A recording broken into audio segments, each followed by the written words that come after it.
Olá pessoal, tudo bem? Sejam todos bem-vindos. Hoje nós vamos fazer um comentário a respeito dessa semana. Nessa semana nós tivemos o início das questões da prova oral da Polícia Civil de São Paulo, a arguição, ok? Onde os candidatos vão lá na Acadepol e são avaliados através de uma banca. Nessa banca, com português, direito, criminologia e informática, são apresentadas de 3 a 5 questões por candidato acerca, dos tópicos que estão lá no edital e demos algumas características, dessa prova oral. Hoje, vamos fazer então um resuminho, ok? A respeito dessa semana. Sou o professor Fernando Shimura e neste vídeo vou apresentar para vocês algumas curiosidades acerca dessa semana. A prova oral de 2018, ela tinha como, digamos, itens mais questionados a parte relacionada a extensões de arquivos, atalhos de teclados no Windows, atalhos de teclado e conceitos do Word e também hardware, exemplos e comparações. Agora em 2023, essa primeira semana, ela nos apresentou o seguinte: conceitos do editor de textos, redes de computadores com conceitos intranet e internet, especialmente essas coisas relacionadas ao acesso, acesso remoto, acesso interno, segurança, e a parte de hardware, conceitos antigos e também exemplos de hardware. Tá? Então não são questões difíceis, são questões até, digamos, previsíveis de certa forma. Veja, no primeiro dia, no dia 15, as questões eram muito semelhantes àquelas aplicadas em 2018. Então os primeiros candidatos tiveram, assim, digamos, bastante sorte, né? A prova de escrivão, teve ali de 80 a 90% de repetição das questões de 2018, na parte de informática. Investigador, de 40 a 50% vieram emprestadas, afinal de contas, boa parte do edital do investigador é semelhante ao edital de escrivão. E tivemos poucas novidades, na verdade, isso no primeiro dia, ok? Tivemos, por exemplo, ransomware. Ransomware tinha caído lá em 2018 4 vezes. Então, o ransomware é aquele que infecta arquivos e dispositivos, criptografa os dados e solicita o pagamento de resgate para a liberação das chaves de descriptografia. Outra também que caiu bastante em 2018 e apareceu na segunda-feira foi qual é a função da memória caching. É a memória do processador que armazena os dados que são usados durante o processamento e se comunica com a memória RAM, que é a memória principal. A memória cache é a memória do processador mais rápida do que a memória RAM e opera na borda do processador, se comunicando com as unidades do processador e o barramento externo de dados. Na prática, a memória cache acelera o acesso aos dados que estão na memória RAM. Tá? Aí você vai falar: nossa, senhor, mas o senhor está sendo muito prolixo na resposta. A resposta deve ser objetiva. Ok, mas aqui no caso estou dando todas as informações acerca da memória cache. Você consegue resumir tudo isso em uma só frase. Tá? Você pode falar, por exemplo, assim: ó, qual é a função da memória cache?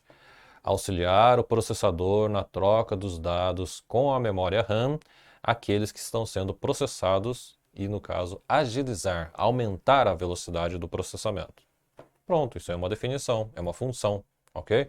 Outra função da memória cache: atuar na borda do processador em 3 níveis diferentes, L1, L2, L3, se comunicando com a memória RAM e trocando dados com os registradores, com a unidade de controle, com a unidade lógico-aritmética, que fazem parte do processador.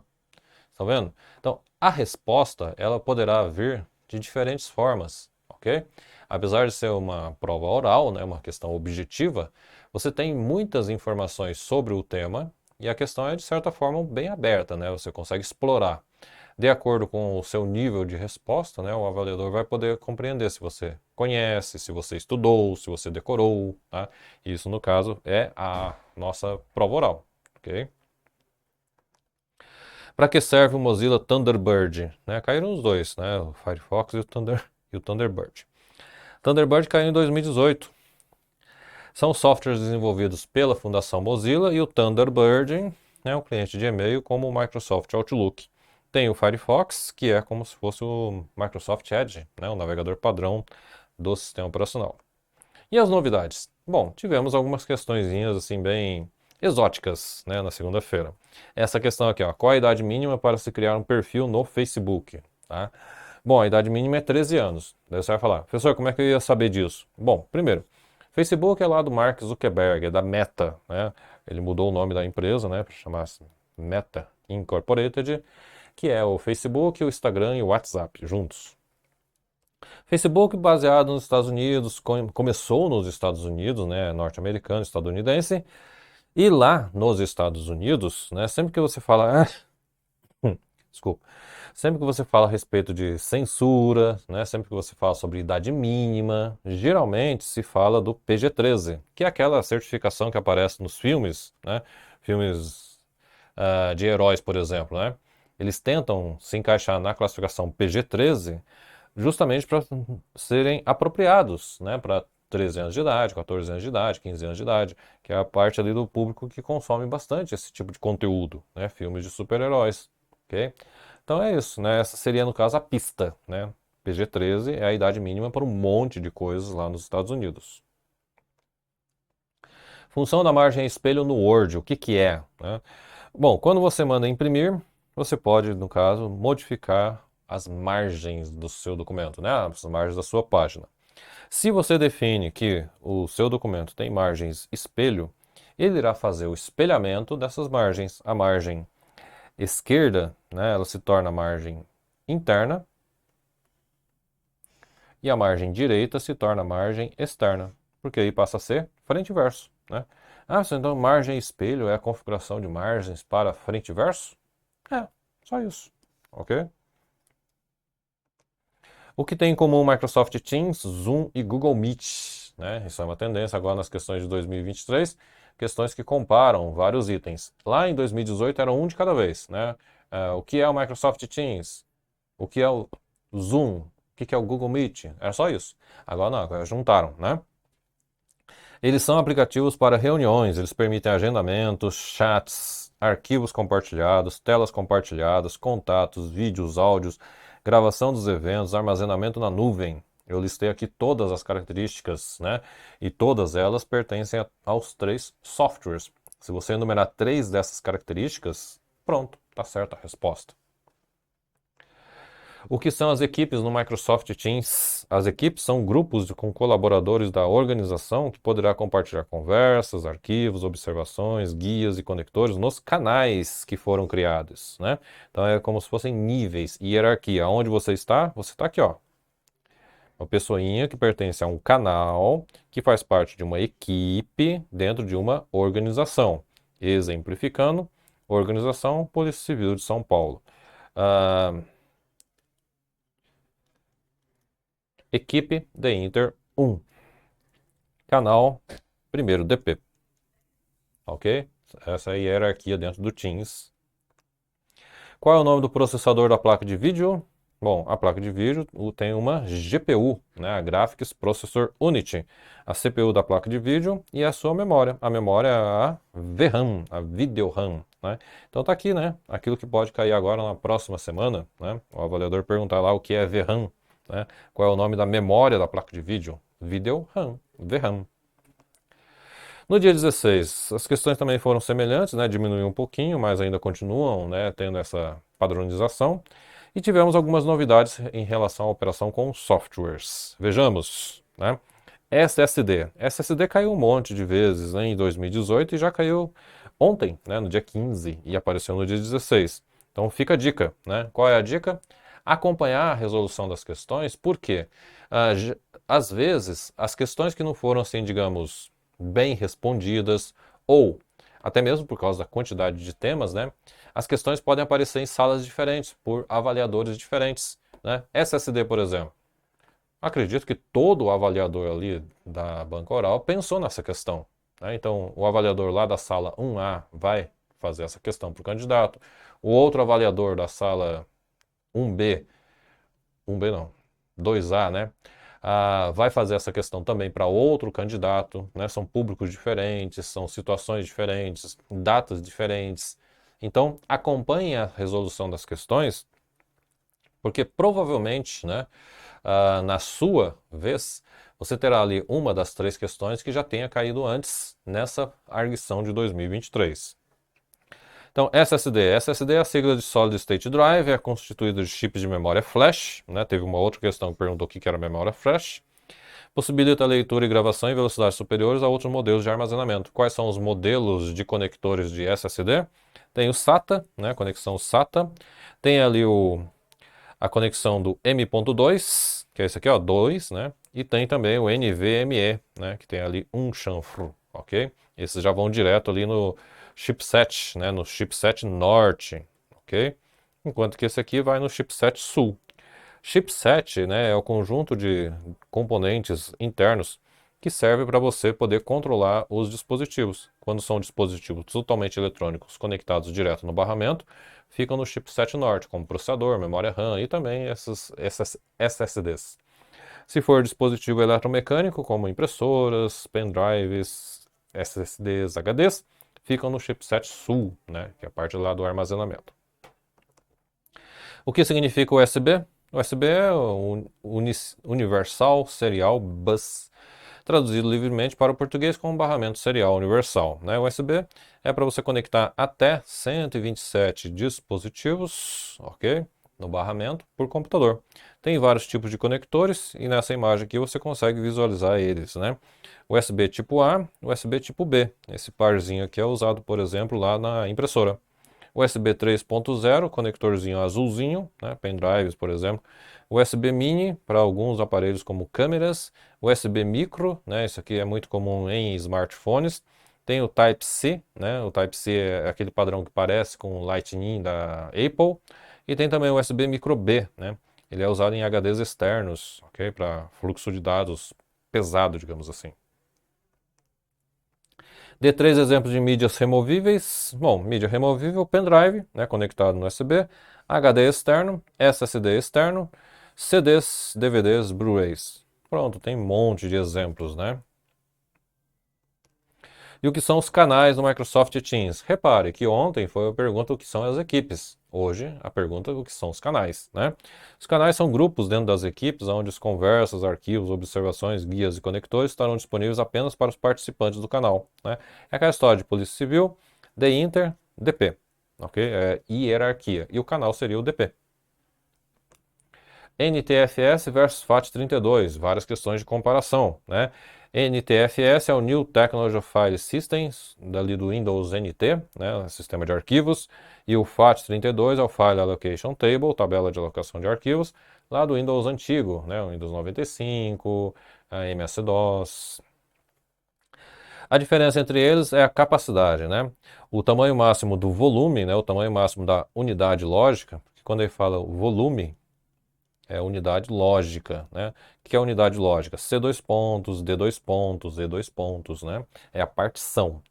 No FAT32 é o tamanho máximo de 32 GB e no NTFS 16 TB. Por exemplo, se você tiver um HD com 320 GB e quiser trabalhar com o FAT32 nele, você teria que fazer 10 partições, 10 volumes de 32 cada um, né? Porque esse no caso seria o máximo. Qual o maior tamanho de arquivo que pode ser gravado no FAT32? 4 GB. Qual o maior tamanho de arquivo que pode ser gravado lá no NTFS? O próprio limite do sistema, 16 TB. Nossa, então quer dizer que quando eu comprar um HD de 20 terabytes, eu serei obrigado a ter duas partições? É, exatamente. Né? Quando você tiver um disco de 20 terabytes, você terá que ter no máximo, né, uma de no máximo 16, mais uma outra com 4, para poder usar os 20 gigas disponíveis. Mas isso em 2025, né, 2026. No dia 17, as questões semelhantes, né, elas também reduziram um pouquinho, né, começaram a aparecer novidades relacionadas à segurança da informação, porque no passado, né, você tinha lá apenas aquela parte lá de phishing. Agora não, né, agora começaram a aparecer novidades. Apareceu sobre a atualização de segurança, né, já tinha caído em 2018 e também já tinha caído nessa semana. Caiu acho que na segunda-feira. As atualizações substituem arquivos e configurações relacionadas aos recursos, manutenção, segurança e hardware. E as atualizações de segurança são as correções para falhas de softwares, né, que atualizam os recursos do programa ou aplicativo para evitar que a falha identificada seja explorada para fins maliciosos. Qual é a função da memória RAM? Bom, a memória RAM é aquela que a memória principal do computador, que armazena as informações que estão sendo processadas, cópia do sistema operacional, programas abertos e arquivos em edição. A memória RAM, ela se comunica com o processador através da memória cache, ok? E vem da estrutura do von Neumann, né? A unidade de controle do processador troca dados que serão calculados pela unidade aritmética lógica, tem o acumulador ou registrador, periférico de entrada, periférico de saída, dados armazenados na memória. Phishing caiu em 2018, caiu nessa semana também. Phishing é um golpe que é perpetrado através do envio de mensagens com link passando-se por um remetente confiável, solicitando acesso para você fornecer informações pessoais como credenciais e senhas, tá? Lá na nossa correção no YouTube, né, que eu faço no meu canal, o pessoal estava comentando justamente da diferença entre phishing e farming, tá? Então, no caso, uma dica, né, para a próxima questão. O que significa um app de criptografia ponto a ponto? Segurança da informação, né? A criptografia é para você codificar os dados, proteger, embaralhar, evitar que os dados sejam monitorados, né, por terceiros. E no caso, os apps de criptografia ponto a ponto são aqueles que são instalados no seu dispositivo e lá no servidor que você quer acessar. E ele faz justamente essa troca de dados entre um e outro, ok? São exemplos. O Fortinet, ou FortiClient, né? A Surfshark e até o próprio Microsoft Edge tem sistemas de VPN, né, ponto a ponto. Certificação digital, isso aí caiu lá em 2018, né, foi uma questãozinha de 2018. Certificado digital é aquele que autentica e verifica se o emissor de uma mensagem é realmente quem ele diz que é. Você encontra muito em sites. Por exemplo, quando você acessa um site, você solicita o acesso à loja virtual. A loja virtual te manda o certificado digital que o seu navegador irá verificar lá na ICP, vai gerar uma chave para essa sessão e vai iniciar uma transação criptografada. Aí, a partir daí, os dados serão trocados de forma segura, né? Então, se o certificado digital falhar, então não acontece uma troca segura de dados pelo HTTPS. Outra de segurança, né? Biometria. Também caiu em 2018. Biometria serve para você identificar o usuário de forma inequívoca. Impressão digital, reconhecimento facial, qualquer outro mecanismo que tenha alguma característica física do usuário, né? Então, se você falar essa frase aqui, você está respondendo totalmente, né? Você está respondendo corretamente a questão sobre o que é a biometria. Bom, no dia 18, né, na quinta-feira, tivemos a manutenção ali, né, das questões e tivemos algumas questões abertas, né, que eu vou mostrar aqui para vocês. Bom, VPN, né, repetição de questões de 2018 e 2023 essa semana. Virtual Private Network é quando você cria um túnel seguro, né, uma conexão segura entre dois pontos, né? Lembra da história do app de segurança, né? Então você instala o Fortinet Client no seu computador, a empresa compra, né, o Fortinet Server lá para instalar no servidor dela, e então ele faz uma conexão segura, um túnel, uma VPN. Um usuário mal intencionado não consegue monitorar aquilo que você estiver fazendo. O que é o endereço IP? Endereço IP é um número de identificação do dispositivo para que ele possa acessar a rede de dados. Tá? É dado através do DHCP, faz parte do TCP/IP, usa, né, em servidores de DNS, defaults gateway e também servidores WINS. Pode ser IPv4 ou IPv6. Tivemos outras questões nessa semana perguntando isoladamente o que é o IPv4, o que é o IPv6, tá? O IPv4 são aquelas combinações separadas por pontos, onde você tem lá uma quantidade de endereços que foi esgotada, né? Acabou, né? Eles só são usados internamente, por exemplo, ali no roteador da sua casa. Já o IPv6 são aqueles endereços com 128 bits que utilizam caracteres alfanuméricos, né, que são a numeração hexadecimal do 0 ao 9 mais as letras A, B, C, D, E, F, e combinam, né, 341 decilhão de números. O que são dispositivos de entrada e saída? Dê exemplos: monitor touch, impressora multifuncional. Tá? Dispositivos de entrada e saída são aqueles que permitem a entrada de dados e também a exibição da saída. É o caso do monitor touch, que você consegue ver, né, o resultado e consegue também tocar na tela. É o caso da multifuncional, que você consegue imprimir e também consegue escanear. E aí você tem uma copiadora. O que se entende por modem? Modem é modulador e demodulador de sinal. Tá? É aquele que converte sinais analógicos em digitais e vice-versa, usado para conectar o dispositivo na linha telefônica. Né? A gente vai lembrar daquelas coisas dos anos 90, né? Os modems da US Robotics, com aquele barulhinho característico, né, de uma ligação de modem. O que é a memória flash? Memória flash é um tipo de construção que permite o armazenamento de informações sem a necessidade de refresh. O que é o refresh, né? Refresh é a alimentação contínua para poder manter os dados, como é o caso da memória RAM. A memória flash, como cartão de memória, pendrive e SSD, não precisa desse refresh. O que um dispositivo precisa ter para ser confiável? Isso aqui é um exemplo de uma questão aberta, né? O que pode ser? Bom, na minha opinião, é alguma coisa relacionada a certificações, certo? Confiabilidade.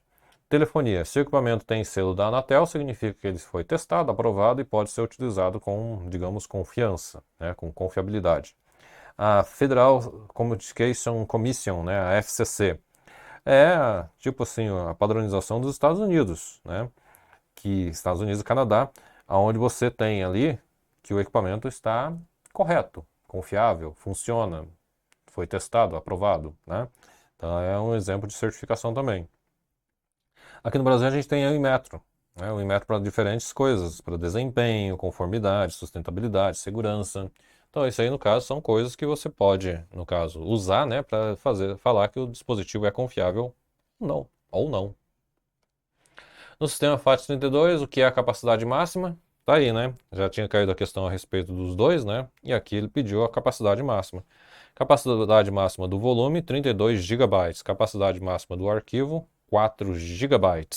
Ok?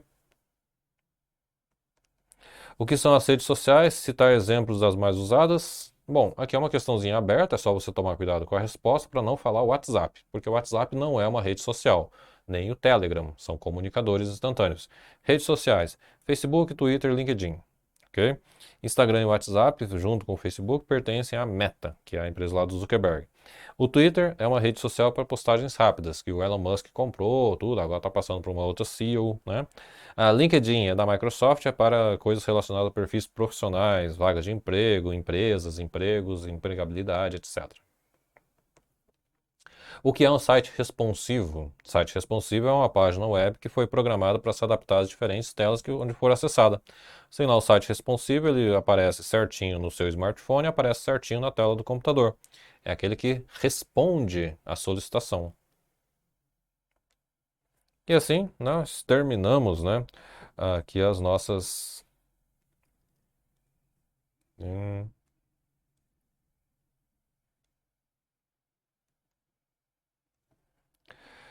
Aqui nós terminaremos.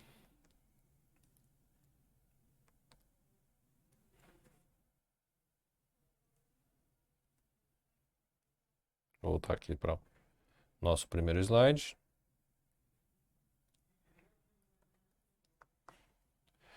E é isso, né? Essa semana foi uma semana, digamos, muito movimentada, né? Porque a ansiedade estava à flor da pele, literalmente. O pessoal estava muito preocupado com relação às questões, né? E pelo menos na parte de informática a gente percebeu que teve assim uma certa, digamos, facilidade para os candidatos, tá? O candidato ele nunca recebeu, né? Ele não recebeu 3 ou 5 questões inéditas, né? Ele sempre recebeu ali 2 questõezinhas padrão, né, que já tinham caído em provas anteriores, em arguições anteriores, e mais uma questãozinha nova, né, com algum assunto ali permeando essas outras 2 questões. Por exemplo, o candidato chegava lá e o avaliador decidiu perguntar para ele sobre editor de texto. Ok, então ele foi lá e lascou 3 questões sobre editor de texto para ele. Resolveu perguntar sobre internet. 3 questões sobre internet. Está sendo assim, ok? Não foi difícil. Eu também acredito que não ficará difícil. Haverá ainda muitas repetições de questões. Então a minha sugestão é essa, tá? Então o recadinho final é esse. Acompanhe aí no meu canal, no YouTube, né? Tem os links aqui na descrição do vídeo, as correções que já foram feitas dessas questões de informática. E também, né, as próximas correções que são sempre feitas às 21 horas diariamente. E também, né, aproveite para se inscrever no aulão beneficente de informática, que será feito com o professor Luiz Costa, tá? O professor Lucas Costa, aqui no QG Concurso, tá? Então tem aí o link na descrição do vídeo para você obter maiores informações a respeito desse aulão beneficente de informática. Valeu? Obrigado a todos e até a nossa próxima aula. Tchau, tchau.